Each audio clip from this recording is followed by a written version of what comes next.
Emotionally involve ਕੀਤਾ ਗਿਆ। ਮੈਨੂੰ ਬਹੁਤ ਛੇਤੀ ਉਹਨੇ ਮੈਨੂੰ ਕਹਿਤਾ ਸੀਗਾ ਕਿ ਮੈਂ ਤੈਨੂੰ ਬਹੁਤ ਲਾਈਕ ਕਰਦਾ ਆ।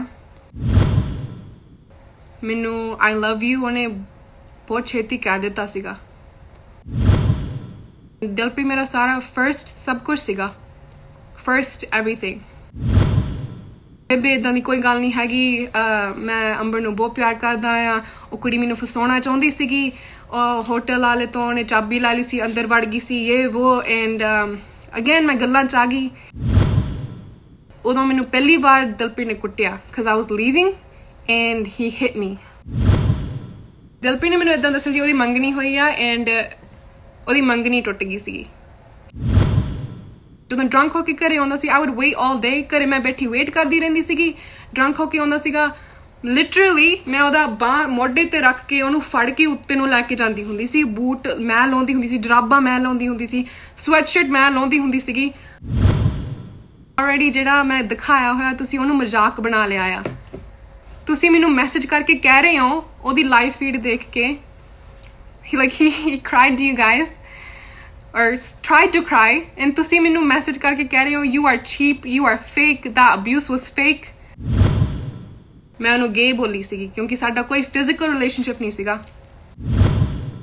ਸਤਿ ਸ਼੍ਰੀ ਅਕਾਲ ਜੀ ਸਾਰਿਆਂ ਨੂੰ। ਮੈਂ ਲਾਈਵ ਪੰਜਾਬੀ 'ਚ ਬੋਲੂੰਗੀ ਐਂਡ ਆਮ ਸੌਰੀ ਜੇ ਮੇਰੀ ਪੰਜਾਬੀ ਇੰਨੀ ਵਧੀਆ ਨਹੀਂ ਹੈਗੀ। ਮੈਂ ਅਮਰੀਕਨ ਬੋਰਨ ਆ ਐਂਡ ਮੈਂ ਪੂਰੀ ਟਰਾਈ ਕਰੂੰਗੀ ਕਿ ਮੈਂ ਪੰਜਾਬੀ 'ਚ ਵਧੀਆ ਬੋਲਾਂ। ਜੇ ਨਹੀਂ ਮੇਰੇ ਤੋਂ ਨਹੀਂ ਵਧੀਆ ਬੋਲਿਆ ਗਿਆ ਦੈਨ ਪਲੀਜ਼ ਮੈਨੂੰ ਮਾਫ ਕਰਿਓ। ਮੈਂ ਟਰਾਈ ਕਰ ਰਹੀ ਹਾਂ। ਤੁਹਾਨੂੰ ਪਤਾ ਹੀ ਸਿਚੁਏਸ਼ਨ ਕੀ ਆ ਐਂਡ ਮੈਂ ਆਪਣੀ ਸਾਈਡ ਦੱਸਣ ਆਈ ਹਾਂ। ਬੇਸਿਕਲੀ ਕੱਲ੍ਹ ਜਿਹੜੀ ਲਾਈਵ ਹੋਈ ਸੀਗੀ ਉਹ 'ਚ ਤਾਂ ਕੋਈ ਦੱਸਿਆ ਨਹੀਂ ਗਿਆ ਫੈਕਟ ਕੀ ਆ। ਮੈਂ ਪਹਿਲਾਂ ਵੀ ਜਦੋਂ ਪੋਸਟ ਪਾਈ ਸੀਗੀ ਮੈਂ ਇਹੀ ਕਿਹਾ ਸੀਗਾ ਕਿ ਇਸ ਵੀਡੀਓ 'ਚ ਸਿਰਫ ਫੈਕਟ ਹੋਣਗੇ and that's it. No bullshit, no sympathy, no nothing. I'm not crying. I'm not going to do drama of crying. I'm going to state facts. ਪਹਿਲੀ ਗੱਲ ਇਹ ਬਹੁਤ ਹਿੰਮਤ ਚਾਹੀਦੀ ਹੈ ਲਾਈਵ ਹੋਣਾ ਐਂਡ ਮੈਂ ਕਦੀ ਕੋਈ ਗਲਤ ਰੀਜ਼ਨ ਲਈ ਲਾਈਵ ਨਹੀਂ ਆਈ, ਕੋਈ ਸਫਾਈ ਦੇਣ ਲਾਈਵ ਨਹੀਂ ਆਈ, ਬਟ ਮੈਨੂੰ ਮਜਬੂਰ ਕੀਤਾ ਗਿਆ। I had to come live today because ਜੋ ਗੱਲਾਂ ਕੱਲ ਕਹੀਆਂ ਗਈਆਂ they were not okay and ਜਿਹੜੀਆਂ ਗੱਲਾਂ ਮੈਨੂੰ DM 'ਚ ਮਿਲ ਰਹੀਆਂ ਸੁਣਨ ਨੂੰ I'm not okay with that. Okay, let's start from the beginning. ਸ਼ੁਰੂ ਤੋਂ ਕਰੂੰਗੀ ਮੈਂ ਗੱਲ where everything started. 2017 'ਚ ਮੇਰੇ ਕਜ਼ਨ ਦਾ ਵਿਆਹ ਸੀਗਾ ਇੰਡੀਆ ਰਾਜਸਥਾਨ। ਵਿਆਹ ਤੇ ਗਈ ਸੀਗੀ, ਉੱਥੇ ਦਿਲਪ੍ਰੀਤ ਪਰਫਾਰਮ ਕਰ ਰਿਹਾ ਸੀਗਾ। ਅਸੀਂ ਫੋਟੋ ਖਿਚਾਈ ਇੱਕ ਦੂਜੇ ਨਾਲ। Sorry if I stop in between to take a breath because I have really bad anxiety. Photo ਖਿਚਾਈ। ਜਦੋਂ ਅਮਰੀਕਾ ਵਾਪਸ ਆਈ ਮੈਂ ਉਹਨੂੰ ਭੇਜੀ and ਉਹਨੂੰ ਇਹੀ ਕਿਹਾ like he just started replying to me like you know how singers do. He just replied ਕਿੱਦਾਂ, ਕੀ ਹਾਲ ਚਾਲ, ਤੁਹਾਨੂੰ ਸ਼ੋਅ ਵਧੀਆ ਲੱਗਾ, ਤੁਹਾਡੇ ਪਰਿਵਾਰ ਨੂੰ ਸ਼ੋਅ ਵਧੀਆ ਲੱਗਾ, ਆਈ ਹੋਪ ਕਿ ਲਾਈਕ ਯੂ ਨੋ ਬਲਾ ਬਲਾ ਬਲਾ। ਗੱਲ ਸ਼ੁਰੂ ਹੋਈ। ਮੈਨੂੰ ਇਮੋਸ਼ਨਲੀ ਇਨਵੋਲਵ ਕੀਤਾ ਗਿਆ। ਮੈਨੂੰ ਬਹੁਤ ਛੇਤੀ ਉਹਨੇ ਮੈਨੂੰ ਕਹਿਤਾ ਸੀਗਾ ਕਿ ਮੈਂ ਤੈਨੂੰ ਬਹੁਤ ਲਾਈਕ ਕਰਦਾ ਆ ਐਂਡ ਮੈਨੂੰ ਆਈ ਲਵ ਯੂ ਉਹਨੇ ਬਹੁਤ ਛੇਤੀ ਕਹਿ ਦਿੱਤਾ ਸੀਗਾ। ਮੈਂ ਉਦੋਂ 19 years old ਸੀਗੀ, 19 ਸਾਲਾਂ ਦੀ। ਮੈਂ ਇੰਨੀ ਮੈਚੋਰ ਨਹੀਂ ਸੀਗੀ ਐਂਡ ਦਿਲਪ੍ਰੀਤ ਮੇਰਾ ਸਾਰਾ ਫਰਸਟ ਸਭ ਕੁਝ ਸੀਗਾ, ਫਰਸਟ ਐਵਰੀਥਿੰਗ। ਐਨੀਵੇਜ਼ ਉਸ ਤੋਂ ਬਾਅਦ ਕੀ ਹੋਇਆ, ਦਿਲਪ੍ਰੀਤ 2 ਜਾਂ 3 ਮਹੀਨਿਆਂ ਬਾਅਦ ਕੈਲੀਫੋਰਨੀਆ ਆਇਆ ਮੇਰੀ ਫੈਮਿਲੀ ਨੂੰ ਮਿਲਣਾ ਸੀ। ਉਹਨੇ ਆਲਰੇਡੀ ਮੇਰੀ ਮਾਮ ਨਾਲ ਫੋਨ ਤੇ ਗੱਲ ਕੀਤੀ ਹੋਈ ਸੀਗੀ। ਉਹਨੇ ਇਹੀ ਕਿਹਾ ਸੀ ਸ਼ੁਰੂ ਤੋਂ ਕਿ ਤੁਹਾਡੀ ਕੁੜੀ ਮੈਨੂੰ ਬਹੁਤ ਪਸੰਦ ਆ, ਮੈਂ ਉਹਨਾਂ ਨਾਲ ਵਿਆਹ ਕਰਾਉਣਾ ਚਾਹੁੰਦਾ ਆ ਐਂਡ ਮੇਰੀ ਮਾਮ ਨੇ ਹਮੇਸ਼ਾ ਇਹੀ ਕਿਹਾ ਸੀ ਇਹਦੀ ਪੜ੍ਹਾਈ ਚੱਲਦੀ ਆ, ਇਹਨੇ ਪੜ੍ਹਾਈ ਕਰਕੇ ਤੁਸੀਂ ਜੋ ਮਰਜ਼ੀ ਕਰ ਲਿਓ ਇਹਨੇ, ਪਰ ਯੂ ਨੋ ਲਾਈਕ ਹਲੇ ਵਿਆਹ ਤਾਂ ਯੂ ਨੋ ਹਲੇ ਇਹਦਾ ਬਣਦਾ ਨਹੀਂ। ਐਂਡ ਜਦੋਂ ਆਇਆ ਕਹਿੰਦਾ ਕੋਈ ਨਾ ਮੈਂ ਤੁਹਾਨੂੰ ਆਪ ਹੀ ਮਨਾ ਲੂੰਗਾ। ਆਇਆ ਮੇਰੀ ਪੂਰੀ ਫੈਮਿਲੀ ਨੂੰ ਮਿਲਿਆ। ਮੇਰੇ ਕਜ਼ਨ ਦਾ ਵੀ ਦੂਜਾ ਵਿਆਹ ਸੀਗਾ ਇੱਥੇ, ਇੱਕ ਹੋਰ ਮੇਰੇ ਕਜ਼ਨ ਦਾ, ਉੱਥੇ ਪਰਫਾਰਮ ਕੀਤਾ। ਉੱਥੇ ਮੇਰੀ ਸਾਰੀ ਫੈਮਿਲੀ ਆਈ ਹੋਈ ਸੀ, ਦੂਰ ਦੇ ਰਿਸ਼ਤੇਦਾਰ ਸਭ, ਸਾਰਿਆਂ ਨੂੰ ਮਿਲਿਆ। and he got everybody to like him. Like everybody fell in love with him. ਤੁਹਾਨੂੰ ਪਤਾ ਹੀ ਲੱਗ ਗਿਆ ਹੋਣਾ ਕੱਲ ਦੇ ਲਾਈਵ ਦੇਖ ਕੇ, like he's really good at talking, he's really good at like getting people to just have his side. Anyways,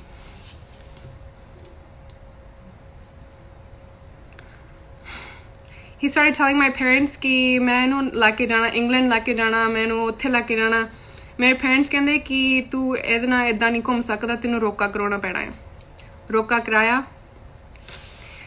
ਉਸ ਤੋਂ ਬਾਅਦ ਜਦ ਮੈਂ ਇੰਡੀਆ ਜਾਣ ਲੱਗੀ ਸੀਗੀ ਫॉर ਵੈਡਿੰਗ ਸ਼ਾਪਿੰਗ, ਮੈਂ 1 ਮਹੀਨਾ ਪਹਿਲਾਂ ਚਲੀ ਗਈ ਸੀਗੀ। ਮੈਂ ਉਹਦੇ ਉੱਥੇ ਮਾਸੀ ਕੋਲ ਰਹਿੰਦੀ ਸੀ Jalandhar when we were doing wedding shopping and everything, and we were doing wedding shopping one day। ਉਦੋਂ ਮੈਨੂੰ ਯਾਦ ਆ ਮੈਨੂੰ ਕਿਸੇ ਕੁੜੀ ਨੇ FaceTime ਕੀਤਾ ਸੀਗਾ, and she showed me that Dopey was in the hotel room with her. This was before I left for India, and both panga pya si. My mom got involved. I told my mom about it, and she's all like, you know, what is this? She asked him everything, and he's like, he used to call her Bebe Bella. He's like, Bebe ਏਦਾਂ ਦੀ ਕੋਈ ਗੱਲ ਨਹੀਂ ਹੈਗੀ, ਮੈਂ ਅੰਬਰ ਨੂੰ ਬਹੁਤ ਪਿਆਰ ਕਰਦਾ ਆ। ਉਹ ਕੁੜੀ ਮੈਨੂੰ ਫਸਾਉਣਾ ਚਾਹੁੰਦੀ ਸੀਗੀ, ਹੋਟਲ ਵਾਲੇ ਤੋਂ ਉਹਨੇ ਚਾਬੀ ਲੈ ਲਈ ਸੀ, ਅੰਦਰ ਵੜ ਗਈ ਸੀ, ਇਹ ਉਹ। and again ਮੈਂ ਗੱਲਾਂ ਚ ਆ ਗਈ। he's all like, Amber, like I swear, like ਏਦਾਂ ਦੀ ਕੋਈ ਗੱਲ ਨਹੀਂ ਹੈਗੀ। Then when I went to India, back on topic, when I went to India shoppingly, I found out, I forgot how I found out, but I found out that it was true.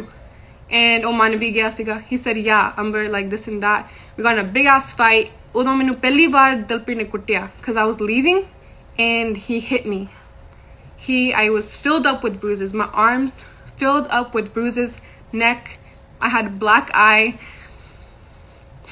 It's hard to talk about this, and I hope you guys are taking this seriously. I see a lot of laughy faces in the comments. It's not easy to talk about these kind of things. Anyways, ਉਸ ਤੋਂ ਬਾਅਦ I was leaving, ਮੈਂ ਮਾਸੀ ਨੂੰ phone ਕਰ ਦਿੱਤਾ ਸੀਗਾ। ਮੈਂ ਕਿਹਾ ਮਾਸੀ ਜੀ ਪਲੀਜ਼ ਮੈਨੂੰ ਇੱਥੋਂ ਲੈ ਜਾਓ, ਮੈਂ ਰਹਿਣਾ ਨਹੀਂ ਹੈਗਾ। And he got on his knees and he said, Amber please, like ਮੈਂ ਵਿਆਹ ਤੋਂ ਬਾਅਦ ਕੁਛ ਨਹੀਂ ਕਰੂੰਗਾ, ਸੌਂ ਲੱਗੇ ਤੇਰੀ, like मैं प्लीज़ मैं बदल चुकी हाँ, तू मेरी लाइफ चाहिए, मेरा कोई केयर करने वाला है नहीं गा तेरे तो बिना, please like just don't leave me Amber, तू मेरा सब कुछ हाँ प्लीज़। and मैं फिर मान गई। I said it's okay, you know what, like I'm giving you a chance, everybody deserves a chance। मैं सारी फैमिली नाल लड़ी, वो भी मैं थानू दसदी हाँ। फिर विआह नेड़े आया, एक दिन मैनू ਉਹ ਭਾਬੀ ਕੋ ਛੱਡ ਗਿਆ ਸੀਗਾ, ਦਿਲਪ੍ਰੀਤ ਦੀ ਭਾਬੀ ਕੋਲੇ। ਆਪਾਂ ਜ਼ਰਾਵਰ ਨੂੰ ਛੱਡਣ ਗਏ ਸੀ ਸਕੂਲ, ਰਸਤੇ 'ਚ ਗੱਲਾਂ ਕਰਦੇ ਸੀਗੇ ਐਂਡ ਪੁੱਛਦੀ ਸੀ ਭਾਬੀ ਤੈਨੂੰ ਸਭ ਕੁਝ ਪਤਾ ਦਿਲਪ੍ਰੀਤ ਬਾਰੇ? ਮੈਂ ਕਿਹਾ ਪਤਾ ਦੀ, like I know everything about him. And she said are you sure, ਪੱਕਾ ਪਤਾ ਤੈਨੂੰ ਸਭ ਕੁਝ? And obviously she was trying to tell me something, ਕੁਝ ਦੱਸਣ ਦੀ ਟਰਾਈ ਕਰ ਰਹੀ ਸੀ ਦੀ। ਐਂਡ ਮੈਂ ਕਿਹਾ ਪਲੀਜ਼ ਮੈਨੂੰ ਦੱਸੋ ਹੈ ਨਾ ਕੀ ਗੱਲ ਆ, ਲਾਈਕ ਤੁਸੀਂ ਮੈਨੂੰ ਕੀ ਕਹਿਣਾ ਚਾਹੁੰਦੇ ਆ? ਦੀ ਕਹਿੰਦੀ ਤੈਨੂੰ ਲਾਈਕ ਮੈਂ ਤੈਨੂੰ ਦੱਸਣਾ ਚਾਹੁੰਦੀ ਹਾਂ ਕਿਉਂਕਿ ਇੱਦਾਂ ਇੱਦਾਂ ਕਰਕੇ ਉਹਦੀ ਐਕਸ ਵੀ ਸੀਗੀ। This is another ex, by the way, she was talking about. This ex was from Canada. He was in a 3-year relationship with her. This story is on Core Movement, the 3-year Calgary girl. This is her. She was telling me about that, and I knew about that.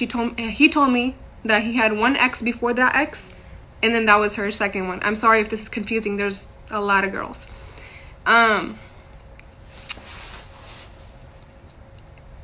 Then ਕਹਿੰਦੀ ਇਹਦਾ ਵਿਆਹ ਹੋਇਆ ਸੀਗਾ। I did not know that. I did not know that. ਮੈਨੂੰ ਇਦਾਂ ਪਤਾ ਸੀਗਾ ਕਿ how do I turn off the comments, bro? Hey, how do I turn them off? Sorry, I can't like focus because I'm seeing all these. Anyways, ਕਹਿੰਦੀ ਸੀਗੀ ਇਹਦਾ ਵਿਆਹ ਹੋਇਆ। ਮੈਂ ਕਿਹਾ ਦੀ ਉਹਨੇ ਤਾਂ ਮੈਨੂੰ ਇਦਾਂ ਕਿਹਾ ਸੀਗਾ ਕਿ ਉਹਦੀ ਮੰਗਣੀ ਹੋਈ ਆ। ਦਿਲਪ੍ਰੀਤ ਨੇ ਮੈਨੂੰ ਇਦਾਂ ਦੱਸਿਆ ਸੀ ਉਹਦੀ ਮੰਗਣੀ ਹੋਈ ਆ ਐਂਡ ਉਹਦੀ ਮੰਗਣੀ ਟੁੱਟ ਗਈ ਸੀਗੀ। So obviously I was hurt. ਉਦੋਂ ਵੀ ਮੈਂ ਸੋਚਿਆ ਕਿ shit ਯਾਰ, like ਆ ਕੀ, you know? and ਉਹ ਆਇਆ ਵਾਪਸ ਘਰੇ, ਕਹਿੰਦਾ ਕਿ ਜੇ ਮੈਂ ਤੈਨੂੰ ਦੱਸ ਦਿੰਦਾ ਮੇਰਾ ਵਿਆਹ ਹੋਇਆ ਸੀ ਤੂੰ ਮੈਨੂੰ ਹਾਂ ਕਹਿ ਦਿੰਦੀ? ਮੈਂ ਕਿਹਾ no, I wouldn't have. ਮੈਂ ਕਿਹਾ I don't want to marry someone who's been married before. Like I'm only 19 years old. I don't need that, right? I don't know what you did, bro.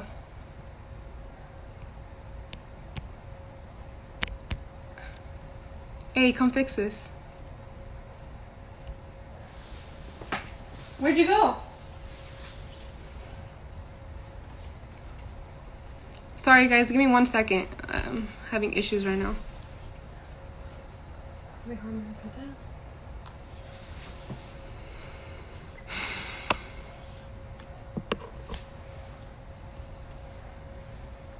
I don't know why I can't. There we go. Alright, there we go. Anyways, ਮੈਨੂੰ ਪਤਾ ਲੱਗਾ ਉਹਦਾ ਵਿਆਹ ਹੋਇਆ ਹੋਇਆ ਉਦੋਂ ਵੀ ਸਾਡੀ ਬਹੁਤ ਵੱਡੀ ਲੜਾਈ ਹੋਈ and then he did the same drama again saying ਤੂੰ ਮੇਰੇ ਨਾਲ ਵਿਆਹ ਕਰਾ ਲੈਂਦੀ if you knew and this and that and I felt bad for him again. He threw his mom card at me again saying I don't have a mom, like I am the way I am because I don't have a mom. I need someone in my life who's like I need stability, like you're that stability, you're that good person that I need. Anyways, ਵਿਆਹ ਦੀ ਗੱਲ ਜਦੋਂ ਆਉਂਦੀ ਆ ਮੇਰੀ ਮਾਂ ਬਾਰੇ ਇੰਨਾ ਕੁਝ ਬੋਲ ਰਿਹਾ ਦਿਲਪ੍ਰੀਤ ਮੇਰੀ ਮਾਂ ਨੇ ਇੰਨਾ ਜ਼ਿਆਦਾ ਸਟੈਂਡ ਲਿਆ ਦਿਲਪ੍ਰੀਤ ਪਿੱਛੇ and first of all he's saying ਮਾਂ ਬਰਬਾਦ ਕਰਨਾ ਮੰਗਦੀ ਰਿਲੇਸ਼ਨਸ਼ਿਪ ਨੂੰ are you kidding me ਜੇ ਮੇਰੀ ਫੈਮਿਲੀ ਬਰਬਾਦ ਕਰਨਾ ਮੰਗਦੀ ਹੁੰਦੀ ਨਾ ਰਿਲੇਸ਼ਨਸ਼ਿਪ ਨੂੰ ਉਹ ਇੰਨਾ ਪੈਸਾ ਨਾ ਖਰਚਦੇ ਵਿਆਹ ਤੇ we split the wedding even reception everything we split it in half it was ਅੱਧ ਸਾਰਾ ਰਿਸੈਪਸ਼ਨ ਦਾ ਖਰਚਾ ਸਾਰਾ ਵਿਆਹ ਦਾ ਖਰਚਾ ਅੱਧ ਸੀਗਾ ਨਹੀਂ ਤਾਂ ਮੁੰਡਾ ਇੱਥੇ ਆਣ ਕੇ ਵਿਆਹੁੰਦਾ ਯੂ نو ਜਿੱਦਾਂ ਰਿਵਾਜ ਹੈਗਾ ਆ ਇੱਥੋਂ ਟਿਕਟਾਂ ਲਾ ਕੇ ਗਈ ਮੇਰੀ ਸਾਰੀ family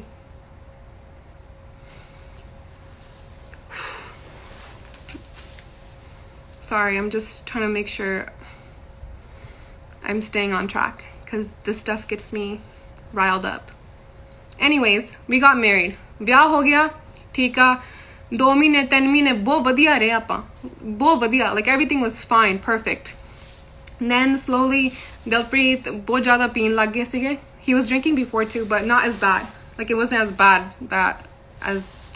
I had ever seen him ਪੀਣ ਲੱਗ ਗਏ ਸੀ ਪੀ ਕੇ ਘਰੇ ਆਉਂਦੇ ਸੀ ਬਹੁਤ ਜ਼ਿਆਦਾ drunk ਹੋ ਕੇ and ਇੱਥੇ ਵੀ ਬਹੁਤ ਵਾਰ like drunk ਹੋ ਕੇ ਆਉਣਾ like ਹਮੇਸ਼ਾ friends ਨਾਲ ਰਹਿਣਾ ਕਦੀ time ਨਹੀਂ ਦੇਣਾ ਮੈਨੂੰ ਕਦੀ ਵੀ like there was barely any time just me and him were together it was always 5-7 ਜਾਣੇ ਹੋਰ ਹੁੰਦੇ ਸੀ ਹਮੇਸ਼ਾ ਜਿੱਥੇ ਵੀ ਜਾਓ like even ਵਿਆਹ ਤੋਂ ਬਾਅਦ ਅਸੀਂ ਗੁਰਦੁਆਰੇ ਮੱਥਾ ਟੇਕਣ ਗਏ he had to take his friends with him like what anyways that's besides the point ਜਦੋਂ drunk ਹੋ ਕੇ ਘਰੇ ਆਉਂਦਾ ਸੀ I would wait all day ਘਰੇ ਮੈਂ ਬੈਠੀ ਵੇਟ ਕਰਦੀ ਰਹਿੰਦੀ ਸੀਗੀ drunk ਹੋ ਕੇ ਆਉਂਦਾ ਸੀਗਾ literally ਮੈਂ ਉਹਦਾ ਬਾਹ ਮੋਢੇ ਤੇ ਰੱਖ ਕੇ ਉਹਨੂੰ ਫੜ ਕੇ ਉੱਤੇ ਨੂੰ ਲੈ ਕੇ ਜਾਂਦੀ ਹੁੰਦੀ ਸੀ ਬੂਟ ਮੈਂ ਲਾਉਂਦੀ ਹੁੰਦੀ ਸੀ ਜਰਾਬਾਂ ਮੈਂ ਲਾਉਂਦੀ ਹੁੰਦੀ ਸੀ ਸਵੈਟਸ਼ਰਟ ਮੈਂ ਲਾਉਂਦੀ ਹੁੰਦੀ ਸੀਗੀ like ਯਾਰ anyways I'm not gonna get mad because it is what it is I'm just gonna state the facts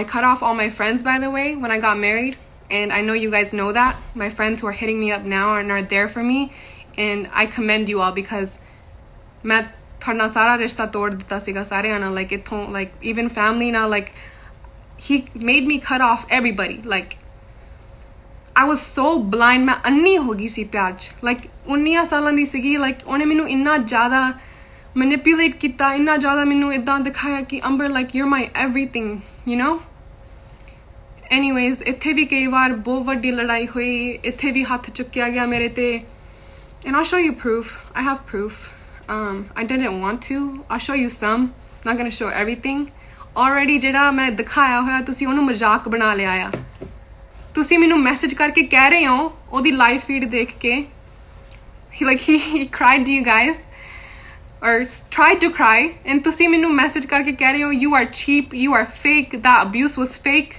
you know how much courage ਕਿੰਨੀ ਹਿੰਮਤ ਲੱਗਦੀ ਕਿਸੇ ਬੰਦੇ ਦੀ ਮੋਰੇ ਆਉਣਾ ਦੱਸਣਾ ਕਿ ਮੇਰੇ ਨਾਲ ਇਦਾਂ ਹੋਇਆ ਹਮੇਸ਼ਾ ਉਹਦੀ ਇੱਜ਼ਤ ਰੱਖੀ ਹਮੇਸ਼ਾ ਸਾਰਿਆਂ ਨੇ ਇਹ ਕਿਹਾ ਸੀਗਾ ਕਿ ਬਹੁਤ ਬੈਡ ਗਾਇ ਆ ਲਾਈਕ ਤੂੰ ਪਲੀਜ਼ ਨਾ ਇਹਦੇ ਚੱਕਰ 'ਚ ਫਸ ਉਹ ਕੋਰ ਮੂਵਮੈਂਟ ਵਾਲੀ ਜਿਹੜੀ ਆ ਉਹਨੇ ਮੈਨੂੰ ਇਹ ਸਾਰੀਆਂ ਗੱਲਾਂ ਪਹਿਲਾਂ ਦੱਸੀਆਂ ਸੀਗੀਆਂ ਮੈਨੂੰ ਮੈਂ ਹੀ ਉਹਨੂੰ ਚੁੱਪ ਕਰਾਇਆ ਸੀਗਾ I hope some you guys ਤੁਹਾਨੂੰ ਯਾਦ ਹੋਣਾ ਲਾਸਟ ਈਅਰ ਮੈਂ ਬੋਲੀ ਸੀ ਸਨੈਪਚੈਟ ਤੇ ਇੰਨੀ ਲੰਬੀ ਸਨੈਪਚੈਟ ਮੈਂ ਪਾਈ ਸੀਗੀ ਕਿ ਉਹ ਮੇਰਾ ਹਸਬੈਂਡ ਆ how dare you guys say anything about him stand ਮੈਂ ਲਿਆ ਸੀਗਾ ਇੱਜ਼ਤ ਮੈਂ ਕਰਵਾਈ ਲੋਕਾਂ ਤੋਂ ਫੈਮਿਲੀ ਤੋਂ ਮੈਂ ਕਰਵਾਈ ਇੱਜ਼ਤ he didn't deserve it ਮੈਂ ਕਰਵਾਈ ਸੀਗੀ ਲੋਕਾਂ ਤੋਂ I demanded respect because he was my husband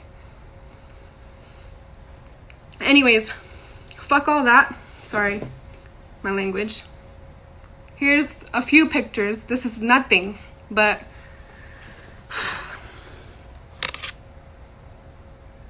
That's my arm. That's a handprint on my arm. My shirt was pulled.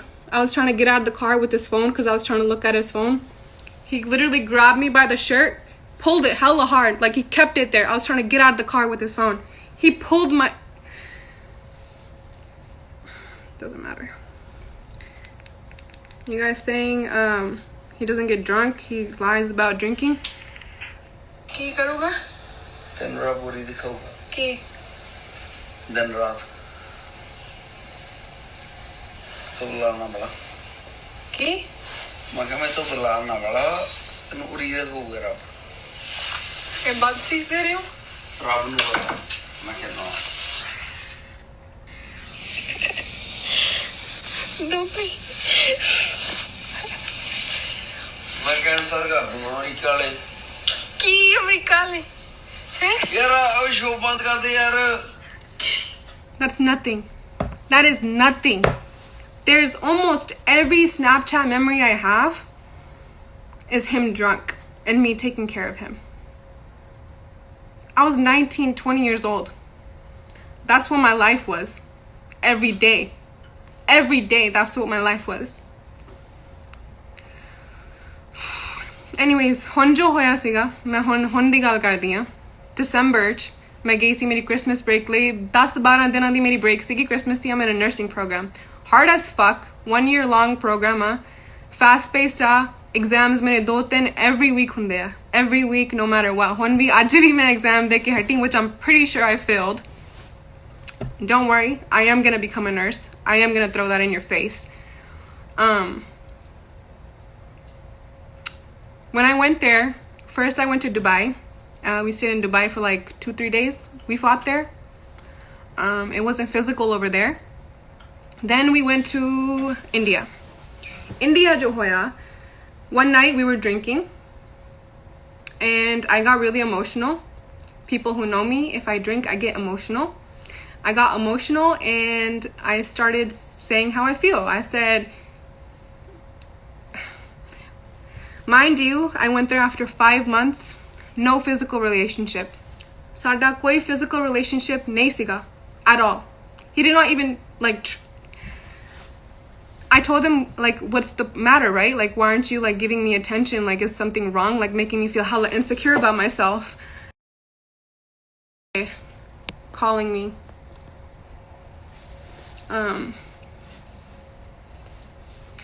No physical relationship whatsoever. I called him gay. I'm like, you're fucking gay.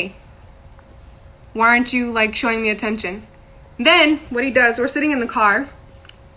He's driving on this side. Literally grabs my neck, pushes me into the dashboard. That's where I hit my nose. Those pictures you saw, that's where my nose got fucked up. एक गड्डी ਚ ਹੋਇਆ ਸੀਗਾ ਜੋ ਮੈਂ ਦੱਸ ਰਹੀ ਹਾਂ ਗੱਲ ਮੈਂ ਉਹਨੂੰ ਗੇ ਬੋਲੀ ਸੀਗੀ ਕਿਉਂਕਿ ਸਾਡਾ ਕੋਈ ਫਿਜ਼ੀਕਲ ਰਿਲੇਸ਼ਨਸ਼ਿਪ ਨਹੀਂ ਸੀਗਾ ਐਂਡ ਉਹਨੇ ਤਾਂ ਮਾਰਿਆ ਸੀ ਮੈਨੂੰ 5 ਮਿੰਟ ਦੂਰ ਸੀ ਪਿੰਡ ਤੋਂ ਅਸੀਂ ਗਏ ਰਸਤੇ 'ਚ ਜਾਂਦੇ ਰਹੇ ਆਬਵੀਅਸਲੀ ਮੈਂ ਰੋ ਰਹੀ ਸੀਗੀ ਦਰਦ ਹੋ ਰਿਹਾ ਸੀ ਮੇਰੇ ਐਂਡ ਜਦੋਂ ਪਿੰਡ ਪਹੁੰਚੇ ਉੱਤੇ ਨੂੰ ਜਾਣ ਲੱਗੇ ਮੈਂ ਥੱਲੇ ਪਾਪਾ ਦਾ ਕਮਰਾ ਸੀਗਾ ਮੈਂ ਪਾਪਾ ਦੇ ਕਮਰਾ ਖੜਕਾਇਆ ਮੈਂ ਕਿਹਾ ਪਲੀਜ਼ ਬਾਹਰ ਆਇਓ ਹਨਾ ਮੈਂ ਬਹੁਤ ਕੁਝ ਹੋਈ ਜਾ ਰਿਹਾ and I called him and let me say the whole thing actually. I said you're gay like your dad. I said that. Yeah, I involved his dad. Utte nu aaye and I'm sorry for that. I shouldn't have said that, but I said it. And utte nu aaye मैं अंदर ਨੂੰ ਜਾ ਰਹੀ ਸੀ room 'ਚ and Dilpreet ਕਹਿ ਰਿਹਾ ਪਾਪਾ ਪੁੱਛਣ ਲੱਗ ਕੀ ਹੋਇਆ ਦਿਲਪ੍ਰੀਤ ਕਹਿ ਰਿਹਾ ਕਿ ਉਹ ਅੰਬਰ ਨੇ ਇਦਾਂ ਕਿਹਾ ਤੁਹਾਡੇ ਬਾਰੇ ਐਂਡ ਹੀ ਸਟਾਰਟਡ ਸੇਇੰਗ ਤੁਸੀਂ ਮੇਰਾ ਖੂਨ ਆ ਤੁਸੀਂ ਮੇਰਾ ਖੂਨ ਆ ਤੁਸੀਂ and he started hitting me more. I went towards the room, grabbed me by my hair, pulled me down on the ground, started punching me in the head. Then he has the audacity ਮੇਰੀ ਮਾਂ ਨੂੰ ਉਦੋਂ phone ਕੀਤਾ ਉਹਨੇ ਮਮ ਨੂੰ phone ਕਰਕੇ ਕਹਿੰਦਾ ਕਿ ਮੈਂ ਅੱਜ ਅੰਬਰ ਦੇ ਹੱਥ ਚੁੱਕਿਆ ਜੀ and obviously my mom's freaking out and ਮੈਂ ਪਿੱਛੋਂ ਰੋਲਾ ਪਾਉਣ ਲੱਗੀ ਕਿ ਮਮ ਵੀਡੀਓ ਕਾਲ ਕਰੋ ਹੁਣੀ ਵੀਡੀਓ ਕਾਲ ਕਰੋ and she video called ਉਦੋਂ ਮੈਂ ਫੋਨ ਖੋਇਆ ਦਿਲਪ੍ਰੀਤ ਤੋਂ and I showed myself. That's when she took those screenshots ਜਿਹੜੇ ਤੁਸੀਂ ਕਹਿ ਰਹੇ ਆ you're cheap, you're faking it. You don't make shit up like this. You don't.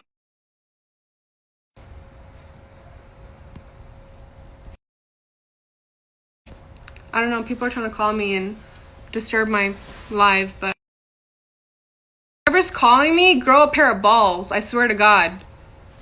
Let me speak. You let your boy speak, let me speak. Hit the fuck out of me. Then what happened? He took my phone, hid my phone for 24 hours. My parents were trying to contact me. Mind you, that night, my parents, my brother were losing their mind, calling his family. Family ਨੂੰ phone ਕਰੀ ਗਏ ਮੇਰੇ ਮਾਂ-ਬਾਪ. ਉਹਨੇ ਮੇਰਾ phone ਲੁਕੋ ਲਿਆ ਸੀ, by the way. And ਸਾਰਿਆਂ ਨੇ ਆਪਦਾ phone block ਕਰ ਲਿਆ. ਹੁਣ ਕਿਉਂ ਨਹੀਂ ਇਨਵੋਲਵ ਕੀਤਾ ਉਹਦੀ family ਨੂੰ? ਕਿਉਂਕਿ no one cared. ਉਦੋਂ ਕਿਸੇ ਨੇ care ਨਹੀਂ ਕੀਤੀ ਕਿ ਮੇਰੇ ਨਾਲ ਇੰਨਾ ਕੁਝ ਹੋਇਆ. ਸਾਰਿਆਂ ਨੇ phone ਆਪਦਾ block ਤੇ ਲਾਤਾ ਸੀਗਾ. They turned off their phones. Anyways, ਉਸ ਤੋਂ ਬਾਅਦ ਮੇਰੀ mom ਨੇ ਮੇਰੀ ਮਾਸੀ ਨੂੰ phone ਕੀਤਾ. ਮੇਰੀ ਮਾਸੀ ਜਲੰਧਰ ਰਹਿੰਦੀ ਹੈ ਉੱਥੇ. She's an angel. She took care of me like a mother because my mother wasn't there. ਮੇਰੀ ਮਾਸੀ ਨੂੰ ਕਿਹਾ ਕਿ ਉੱਥੋਂ ਅੰਬਰ ਨੂੰ ਲੈ ਜਾ. ਮੈਂ ਮੇਰਾ ਸਾਰਾ ਸਮਾਨ ਪੈਕ ਕੀਤਾ. ਉੱਥੇ ਜੋ ਵੀ ਕੁਝ ਸੀਗਾ ਮੈਂ ਪੈਕ ਕੀਤਾ. And I was looking for my phone all day. And I looked in the drawer and it was hiding under the little book thing in the drawer. He had told my mom ਪਤਾ ਨਹੀਂ ਕਿੱਥੇ ਸਿੱਟਿਆ ਆਈ phone. ਇੱਦਾਂ ਗਿਆ ਸੀ ਮੇਰੀ mom ਨੂੰ ਕਿ ਪਤਾ ਨਹੀਂ ਇਹਨੇ ਕਿੱਥੇ ਸਿੱਟਿਆ phone ਇਹਦਾ ਆਪਦਾ. ਮਾਸੀ ਆਈ and ਉਦੋਂ ਦਿਲਪ੍ਰੀਤ ਨੂੰ ਪਤਾ ਸੀ ਮਾਸੀ ਨੇ ਆਉਣਾ ਆ. ਸਟੂਡੀਓ ਦਾ ਬਹਾਨਾ ਲਾ ਕੇ ਚਲੇ ਗਿਆ ਕਿ ਗੱਲ ਨਾ ਕਰਨੀ ਪਵੇ. ਚਲੇ ਗਿਆ ਉੱਥੋਂ. ਮੈਂ ਮਾਸੀ ਨਾਲ ਚਲ ਗਈ. ਮੇਰੀ mom ਨੇ ਮੇਰੇ ਤਰਲੇ ਕਰ ਲਏ ਕਿ ਅੰਬਰ ਪਲੀਜ਼ ਮੇਰਾ ਮਾਨ ਰੱਖ ਲਈ, ਮਾਸੀ ਨਾਲ ਚਲੇ ਜਾਈ ਹੁਣ. ਕਿਉਂਕਿ mom ਨੂੰ ਪਤਾ ਆ ਕਿ ਮੈਂ ਕਿੰਨੀ ਵਾਰੀ ਦਿਲਪ੍ਰੀਤ ਨੂੰ ਚਾਂਸ ਦਿੱਤਾ ਔਰ ਕਿੰਨੀ ਵਾਰੀ ਉਹਨੇ ਕਿੰਨਾ ਕੁਝ ਕੀਤਾ ਮੇਰੇ ਨਾਲ. ਹਮੇਸ਼ਾ ਉਹਨੇ ਮੈਨੂੰ ਕਿਸੇ ਤਰ੍ਹਾਂ ਮਨਾ ਲਿਆ. And I always took him back no matter what because I loved him so much. Mind you, I was blind. ਮਾਸੀ ਲੱਗੀ ਜਲੰਧਰ. ਦੂਜੇ ਦਿਨ ਦਿਲਪ੍ਰੀਤ ਆ ਗਿਆ. ਕਹਿੰਦਾ ਮੈਂ ਅੰਬਰ ਨੂੰ ਛੱਡ ਕੇ ਆਉਂਗਾ 에ਅਰਪੋਰਟ. ਮੇਰੀ ਫਲਾਈਟ ਸੀਗੀ ਦੂਜੇ ਦਿਨ. ਠੀਕ ਆ ਮੈਂ ਬਹਿ ਗਈ. obviously ਉਹਨੇ ਮਨਾ ਲਿਆ. ਫਿਰ ਮਨਾ ਲਿਆ ਮੈਨੂੰ. even after all that physical abuse ਮਨਾ ਲਿਆ ਮੈਨੂੰ. and ਜਿਹੜੀ ਉਹਦੀ ਡੈਡ ਵਾਲੀ ਗੱਲ ਆ ਨਾ, ਦਿਲਪ੍ਰੀਤ ਜੇ ਤੁਸੀਂ ਚਾਹੁੰਦੇ ਆ ਨਾ ਮੈਂ ਮੂੰਹ ਖੋਲਾਂ ਮੈਨੂੰ ਦੱਸ ਦਿਓ. ਮੈਂ ਪਾਪਾ ਬਾਰੇ ਵੀ ਤੇ ਤੁਹਾਡੇ ਬ੍ਰਦਰ ਬਾਰੇ ਵੀ ਮੈਂ ਗੱਲ ਕਰ ਸਕਦੀ ਹਾਂ. ਬਾਕੀ ਮੈਂ ਕਰਨਾ ਨਹੀਂ ਚਾਹੁੰਦੀ ਕਿਉਂਕਿ I'm not as low as you. I can't stoop that low. You involve my brother and my mom. They had your back through everything. ਮੇਰੇ brother ਨੇ ਜਦੋਂ ਵੀ ਦਿਲਪ੍ਰੀਤ ਨੇ ਇੱਥੇ ਆਉਣਾ like ਹਮੇਸ਼ਾ ਦਿਲਪ੍ਰੀਤ ਨੇ drunk ਹੋਣਾ friends ਦੇ ਵਿੱਚ. ਮੇਰੇ brother ਨੇ ਹਮੇਸ਼ਾ ਉਹਦੇ friends ਤੋਂ like ਕੋਈ ਵੀ videos drunk ਦਿਲਪ੍ਰੀਤ ਦੀ ਬਣਾਈਆਂ ਹਮੇਸ਼ਾ delete ਕਰਵਾਉਣੀਆਂ ਕਿ no bro don't fucking record him, that's my jija. ਉਹ ਵੀ proof ਹੈਗਾ ਹਰਮਨ ਕੋ ਪਿਆ but he's not that low. He's not gonna show it. My brother's a gem. Yeah, I fight. Swear to God, whoever keeps calling me, seriously, fuck you. Let me speak. Anyways, Masi, he picked me up from my Masi's house, took me to the airport. Although I have video too. He made so many commitments to me, saying कि अंबर आज 6 महीने हों तू पढ़ना है, ते मैं तेरे नाल commitment करदा मैं दारू नहीं पीनी, मैं सिर्फ weekend से पिया करूँगा. मैं घरे टाइम सर जाया करूँगा. And मैं दिलप्रीत ਨੂੰ ਕਿਹਾ ਸੀਗਾ don't give me any reason to doubt you. I'm like I'm gonna be away for you from a while. ਕਿ ਮੈਨੂੰ doubt ਕਰਨ ਦਾ ਕੋਈ reason ਨਾ ਦਿਓ please. ਕਿਉਂਕਿ already ਆਪਾਂ ਦੂਰ ਹੋਣਾ ਆ ਤੇ ਮੈਨੂੰ already I have trust issues from the past.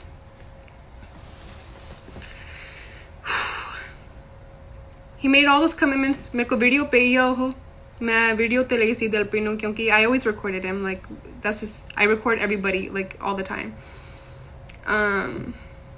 ਉਸ ਤੋਂ ਬਾਅਦ ਮੈਂ ਵਾਪਸ ਆਈ.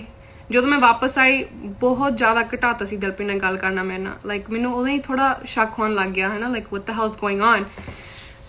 ਹਮੇਸ਼ਾ ਜਦੋਂ ਫੋਨ ਕਰਨਾ ਕਹਿ ਦੇਣਾ ਮੈਂ ਜਿਮ ਚੱਲਾਂ, ਮੈਂ ਇਹ ਕਰ ਲਵਾਂਗਾ, ਮੈਂ ਉਹ ਕਰ ਲਵਾਂਗਾ, ਮੈਂ ਖਾਣ ਲੱਗਾ, ਸੌਣ ਲੱਗਾ. ਇਹਨਾਂ ਨੂੰ ਪਤਾ ਸੀ ਮੇਰਾ ਸਕੇਡਿਊਲ ਕਿੰਨਾ ਬਿਜ਼ੀ ਆ. ਮੈਂ 5 ਵਜੇ ਸਵੇਰ ਨੂੰ ਉੱਠਦੀ ਹਾਂ ਕਲਾਸ ਲਾਉਣ. 5 ਵਜੇ ਸਵੇਰ ਨੂੰ ਉੱਠਦੀ ਹਾਂ ਐਂਡ ਮੈਂ ਰਾਤ ਨੂੰ ਪਤਾ ਨਹੀਂ 1-1:30 ਵਜੇ ਸੌਂਦੀ ਹੁੰਦੀ ਸੀ. ਲਾਈਕ ਉਹਦੀ ਵੇਟ ਕਰਦੀ ਕਿ ਮੈਨੂੰ ਫੋਨ ਕਰੂਗਾ ਹੁਣ ਕਰੂਗਾ. ਮੇਰੀ ਮਾਮ ਨੂੰ ਪਤਾ ਮੈਂ ਕਿੰਨਾ ਲਾਈਕ ਕਿੰਨੀ ਦੁਖੀ ਰਹੀ ਹਾਂ. ਲਾਈਕ ਕਿੰਨਾ ਮੈਂ ਰੋਈ ਹਾਂ ਉਹਦੇ ਪਿੱਛੇ. ਉਹਦੀ ਵੇਟ ਕਰਦੀ ਰਹਿੰਦੀ ਸੀ ਸਾਰਾ ਦਿਨ ਕਿ ਮੇਰੇ ਨਾਲ ਗੱਲ ਕਰੂਗਾ. I don't want to get emotional. I'm not here to be emotional. But it's not right what he did. He started being distant from me and I'm not gonna cry.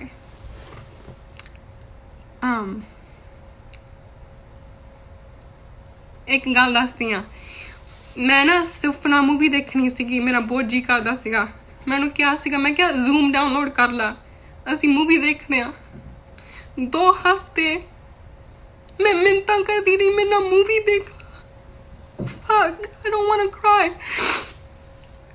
anyways ਬਾਅਦ ਚ ਮੈਨੂੰ ਪਤਾ ਲੱਗਾ cheating ਦਾ ਮੈਂ ਦਿਲਪ੍ਰੀਤ ਨੂੰ ਕਿਹਾ ਸੀਗਾ ਕਿ ਤੂੰ ਜੋ ਮਰਜ਼ੀ ਕਰ ਲੈ ਮੈਨੂੰ ਮਾਰ ਕੁੱਟ ਲਾ ਜੋ ਮਰਜ਼ੀ ਕਰ ਲੈ ਪਰ ਮੈਂ ਤੇ ਚੀਟ ਨਾ ਕਰੀ fuck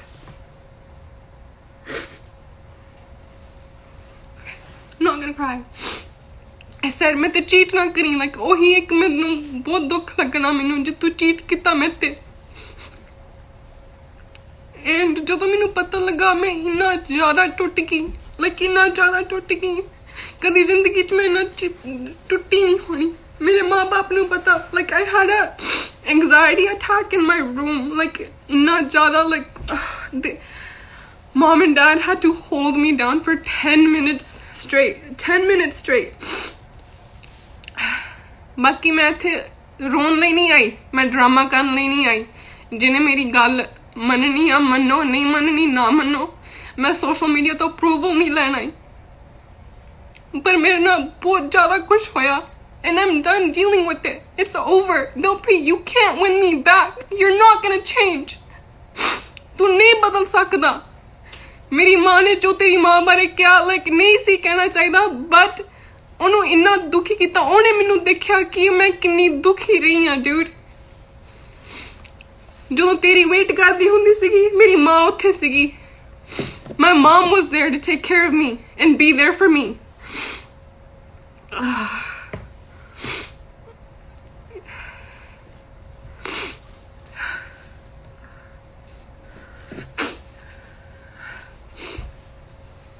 my mom was everything to me dude she literally helped me through everything ਜਿਹੜਾ ਮੇਰੀ ਮਾਂ ਬਾਰੇ ਇੰਨਾ ਬੁਰਾ ਬੋਲ ਰਿਹਾ ਨਾ ਜਦੋਂ ਮੇਰਾ ਜੀ ਕਰਨਾ ਨਾ ਕਿ mom I can't do this anymore ਮੈਨੂੰ ਲੱਗਦਾ ਨਹੀਂ ਦਿਲਪ੍ਰੀਤ ਮੈਨੂੰ ਪਿਆਰ ਕਰਦਾ ਮੇਰੀ ਮਾਮ ਨੇ ਕਹਿਣਾ ਨਹੀਂ ਪੁੱਤ ਲਾਈਕ ਉਹ ਬਿਜ਼ੀ ਆ ਉਹਦਾ ਸਕੇਜੂਲ ਇੰਨਾ ਬਿਜ਼ੀ ਆ ਉਹ ਸਾਰੀ ਦੁਨੀਆ ਨੂੰ ਉਹਨੂੰ ਹੱਸ ਕੇ ਰਹਿਣਾ ਪੈਂਦਾ ਸਾਰਿਆਂ ਸਾਹਮਣੇ ਤੂੰ ਪਲੀਜ਼ ਲਾਈਕ ਉਹਨੂੰ ਏਦਾਂ ਨਾ ਕਰ ਵੀ ਕੋਈ ਨਾ ਤੇਰਾ ਰਿਸ਼ਤਾ ਬਜਾ ਲਾ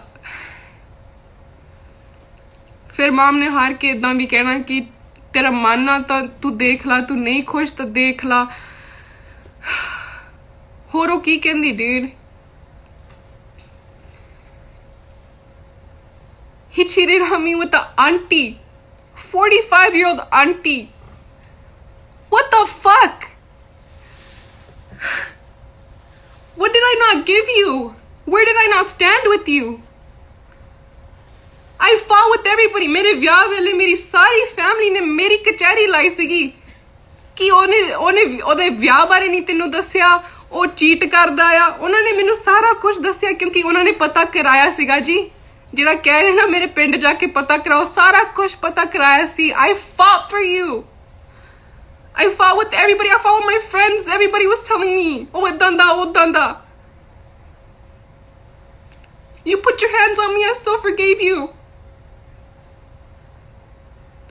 I didn't deserve this ਜਿਹੜੇ ਕਹਿ ਰਿਹਾ like be together like no what fuck that I don't deserve that shit and ਜਿਹੜੀਆਂ ਚੁੱਪ ਬੈਠੀਆਂ ਨਾ because of me like ਮੇਰੇ ਕਰਕੇ ਚੁੱਪ ਬੈਠੇ ਸੀ ਦਿਲਪ੍ਰੀਤ ਸਾਰੇ ਮੈਂ ਚੁੱਪ ਕਰਾਈਆਂ ਸੀ ਵੀ ਕੋਈ ਨਾ like I love him everybody deserves a second chance ਮੇਰੇ ਵਿਆਹ ਵੇਲੇ ਮੈਂ ਦਰਬਾਰ ਸਾਹਿਬ ਗਈ ਸੀਗੀ ਉੱਥੇ ਮੈਂ ਅਰਦਾਸ ਕੀਤੀ ਮੈਂ ਕਿਹਾ please ਬਾਬਾ ਜੀ like ਮੈਨੂੰ ਕੁਝ ਦੱਸੋ like please ਕੋਈ sign ਦਵੋ like am I supposed to be here with him oh fuck what the fuck am I crying dude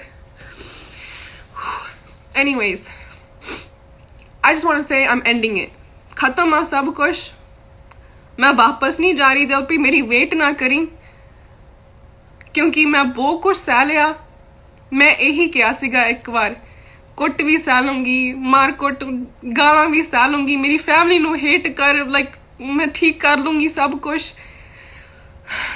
I told you don't cheat on me just don't cheat on me that's it dude I don't want to fucking cry on here